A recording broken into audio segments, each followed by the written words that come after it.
Hi dear student, आज हम बात करते हैं एक्सरसाइज 1.2। हमने पिछली एक्सरसाइज में 1.1 के सभी सम्स करा दिए हैं जो 4 पार्टों में हैं। अब इसमें कराते हैं हम। देखो, बहुत ही इजी तरीका इसको करने का। निम्नलिखित संख्याओं का अभाज्य गुणनखंडों के गुणनफल के रूप में व्यक्त कीजिए। केवल क्या करना है, सबसे पहली बात तो इनके गुणनखंड करने हैं और फिर उन्हें गुणनफल, गुणनफल का मतलब है गुणा के रूप में लिखना है। जब गुणा के रूप में लिखना है तो मान कितना दे रखा है, 140 दे रखा है। सबसे देखो पहला सम से सॉल्यूशन करते हैं। फर्स्ट सम के लिए कितना है हमारा 140। 140 को बच्चों साइड में डिवाइड कर लो जरा, फैक्टर 140। देखो सबसे पहले क्या करेंगे, हम छोटी संख्या से काटते हैं। देखो 2 से काटेंगे, 2 सत्ते कितना आ जाएगा 14। और यहाँ पे जीरो का जीरो उतार लें, फिर 2 से काट लो। 2 एकम 2, 2 दूनी 4, 2 तियाँ 6। अब यहाँ से 6 हो गया, एक इधर चला जाएगा, 2 तियाँ 6। और जब एक इधर चला जाएगा यहाँ कितने हो जाएंगे 10, 2 पंजे 10। अगर लास्ट में 5 आ जाए तो समझ लो वो 5 से ही कटेगा। 5 सत्ते 35 कितना आ जाएगा, 5 सत्ते 35। ठीक। अब ये 7 एक ऐसी संख्या होती है जो हमारी अभाज्य होती है, तो किससे कटेगी, केवल 7 से। ठीक, 7 बन जा 7। तो 140 का आंसर क्या आ जाएगा हमारा, लिख देंगे बस 140 बराबर 2 गुणा 2 गुणा 5 गुणा 7। 2 गुणा 2 गुणा 5 गुणा 7। ठीक, बस ये आंसर आ गया। इसी प्रकार से देखिए दूसरा, तीसरा। हम देखो दूसरा तुम्हें इसी प्रकार से करना है, तीसरा समझाते हैं। तीसरा क्या दे रखा है, 38 25। ठीक, सबसे पहले यहाँ साइड में हम क्या कर लेते हैं, इसके फैक्टर कर लेते हैं। 3825 जरा काटो। हमने बताया लास्ट में अगर 5 हो तो सबसे अच्छी विधि है 5 से ही काट लो। 5 से काटो, 5 का पहाड़ा 38 में पढ़ो। देखो 3 में तो जा नहीं सकता हमारा, तो क्या करेंगे हम 35 में पढ़ेंगे। 3 ही 5 ही कम 5, 5 10, 5 3 15, 5 6 20, 5 पंजे 25, 5 6 30, 5 सत्ते 35। ठीक, इधर से यहाँ से कितने चले जाएंगे 3। जब 3 जाएंगे उधर कितने हो जाएंगे 32, 5 6 30। अब 2 चले जाएंगे, 5 पंजे 25। अब फिर लास्ट में 5 बचा, फिर 5 से काट लो। 5 ही कम 5, यहाँ से 2 चले जाएंगे, 5 कम 5। अब इधर कितना चला गया, 2 26 हो गए। 5 पंजे 25, एक इधर चला गया, तो 5 ही कम 5। अब यहाँ कितना आ गया बच्चों 151।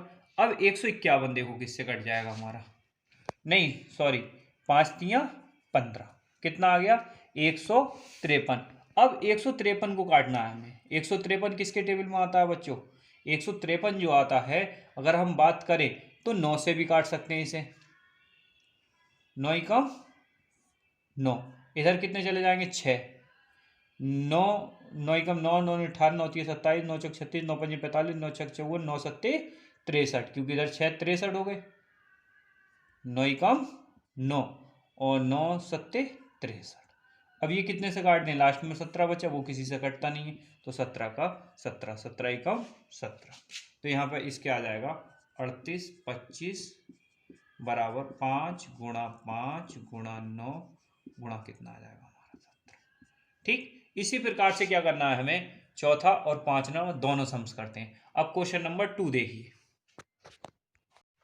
क्वेश्चन नंबर 2 देखिए। अब इसमें पूर्णांकों के निम्नलिखित युग्मों के एचसीएफ और एलसीएम ज्ञात कीजिए तथा इसकी जांच कीजिए कि दो संख्याओं का गुणनफल एचसीएफ गुणा एलसीएम है। बस जांच करनी है इसकी। तो हमें क्या करना है, देखो 3 सम्स दे रखे हैं, 1 2 3। हमें क्या करना है कि देखो बच्चों, हम इसमें से एक ही सम्स कराएंगे आपके लिए। 2 सम्स अगर आपको नहीं आते हैं तो कमेंट में हमें लिख के दे दीजिए कि ये सम्स कराना है, हम वही सम्स आपको करा देंगे। इसमें क्या है, हम बीच वाला ये मान लो ये सम्स करा देते हैं, बाकी पहला और तीसरा जो है उसी प्रकार कर लेंगे। ठीक है, सबसे पहले हम क्या है 510 को लिख लेंगे। कितना हमारा 510। ठीक, 510 लिखने के बाद इसके क्या करेंगे हम बच्चों, फैक्टर कर लेंगे। 510 सबसे पहले बच्चों 2 से काट लें इसे। 2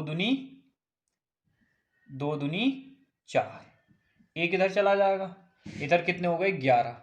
अब 2 का टेबल पढ़ो, 2 पंजे 10 और 2 पंजे 10। ठीक, फिर 2 से तो कट नहीं सकता, अब इसे काट लो बच्चों 5 से। 5 पंजे 25 और 5 एकम 5। कितने से काटने हैं अब इसको? हम जो है काट लेते हैं इसको। अगर 17 से काटोगे तो 3, 3 से काट लो।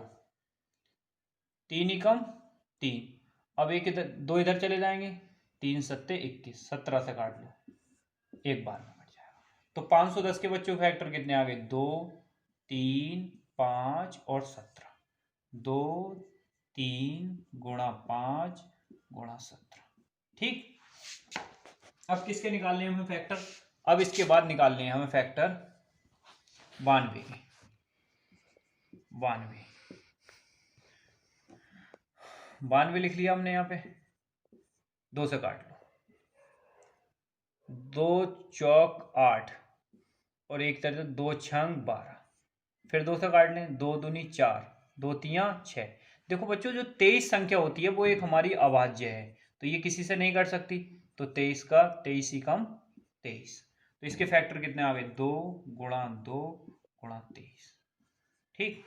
अब हम बताते हैं तुम्हें बच्चों एचसीएफ और एलसीएफ के बारे में। एचसीएफ का मतलब होता है highest common factor. Highest common factor का मतलब ये होता है दोनों में जो भी मिले वो एचसीएफ होंगे हमारे। देखो इसमें एक तो 2, 3, 5, 7, इसमें 2, 2, 23 दे रखा है। तो क्या करेंगे, जो चीज मिल रही है केवल एक 2, 2 ऐसा है जिसका जोड़ा मिल रहा है, तो 2 लिख दिया हमने। और कुछ मिल रहा है ना? नहीं मिल रहा ना, तो 2 का 2 आ जाएगा एचसीएफ। अब एलसीएम पे बात आ जाए। जिसका जोड़ा लिखा था वो ऐसे ही लिख दो, बाकी जितना भी बच गया सभी लिखना है तुम्हें एक तरफ से। 3 गुणा 5 गुणा 17, 3 गुणा 5 गुणा 17। अब नीचे वाले में आ जाओ, 2 गुणा 23। समझ में आई नहीं बात? ठीक। 2 तियां 6, 6 पंजे कितना हो जाएगा? 30। 30 गुणा 17 गुणा 2 गुणा 23। 17 की गुणा 3 से कर लो। 17 तियां 51, 510 हो जाएगा। 23 दूनी कितना आ जाएगा बच्चों? 46। 23 दूनी 46। ठीक है। यहां से क्या करेंगे हम बच्चों? 51 की और 46 की जरा गुणा कर लो। 6 एकम 6, 6 पंजे 30, 4 एकम 4, 4 पंजे 20। जरा जोड़ना। 6, 4, 3, 2, कितना आ गया? 23, 46। हमने जीरो की गुणा थोड़ी नहीं की थी, तो जीरो भी लगा लो। 23, 46 और फिर साथ में क्या आ जाएगा हमारा? जीरो। यानी ये क्या आ गया हमारा? एलसीएम। अब क्या निकालना है बच्चों? ये तो हमारे एलसीएम एचसीएफ आंसर आ गए। हमें बस क्या करना है, इसमें उत्तर की जांच और करनी है। अब उत्तर की जांच करने के लिए क्या करेंगे हम बच्चों? हम तुम्हें सिंपल तरीका बताते हैं। सिंपल तरीका क्या होता है? दो संख्याओं का गुणनफल। हम मान के चलते हैं ए और बी दो संख्याएं होती हैं और लासा गुणा मासा, यानी कि एल तथा एच जो होते हैं इसके मान होते हैं। अब दो संख्याओं का गुणनफल जो होता है लासा गुणा मासा होता है। अब यहां से दो संख्याएं कौन कौन सी थी? एक तो था 510 और दूसरी थी बच्चों 92। और लासा जो निकाला हमने वो आया था 23,460 गुणा, और मासा जो निकाला था वो 2 निकाला था। जरा इन दोनों की 92 की और 51 की जरा गुणा करके देखो। 51 और 92, 2 एकम 2, 2 पंजे 10, 9 एकम 9, 9 पंजे 45। ठीक। 2, 9, 6, 4, कितना आ गया? 46, 92 और यहाँ कितना आ जाएगा? 0। ठीक। अब ऐसे ही 23, 46 की गुणा जो है 2 से कर लो।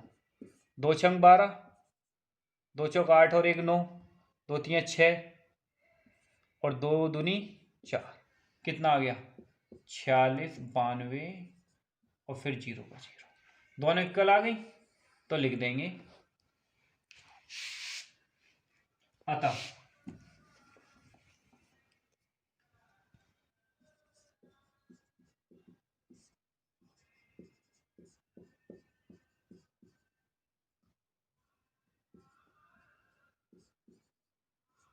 अतः सिद्ध हुआ कि दो संख्याओं का जो गुणनफल होगा दो संख्याओं का गुणनफल बराबर LCM गुणा HCF। अगर बच्चों हमारा आंसर बराबर ना आए तो समझ लेना ये हमारा जो आंसर जो हमने लिखा रहे हैं LCM तथा HCF उसमें कुछ ना कुछ मिस्टेक जरूर है। ठीक, थैंक यू फॉर वॉचिंग।